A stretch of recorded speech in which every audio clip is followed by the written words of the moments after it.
বেগম খালেদা জিয়ার মানে রাষ্ট্রীয় পলিসিগত ক্ষেত্রে যেসব অবদান সেগুলোর মধ্যে রয়েছে যেমন বাজার অর্থনীতিকে বেগবান করা এবং বাজার অর্থনীতিকে রাষ্ট্রীয় অর্থনীতির একটা কর্নারস্টোন হিসাবে গ্রহণ করা।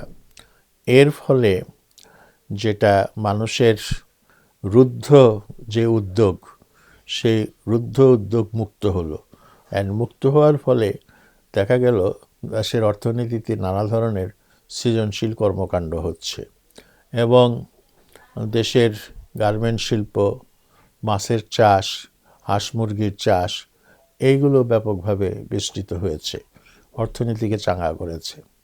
তিনি নারী শিক্ষাকে উৎসাহিত করার জন্য ফুড ফর এডুকেশন প্রোগ্রাম চালু করলেন, উপবৃত্তির কর্মসূচি চালু করলেন।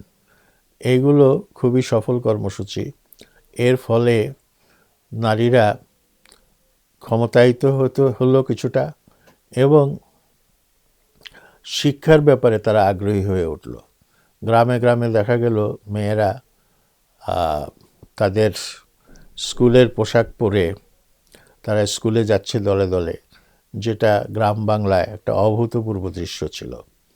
তার মানে যে আমাদের মেয়েরা তারাও যে লেখাপড়া করতে পারে এবং স্কুলে যেতে পারে, সেই ব্যাপারটা, সেই অধিকারটা প্রতিষ্ঠিত হলো। এবং পরবর্তীকালে আমরা জানি যে মেয়েরা আমাদের দেশের পাবলিক পরীক্ষাগুলোতে অনেকেই ছেলেদের চাইতে ভালো ফল করেছে এবং মেধায় তারা অনেক যোগ্যতার পরিচয় দিয়েছে। এগুলো সব বেগম খালেদা জিয়ার অবদান।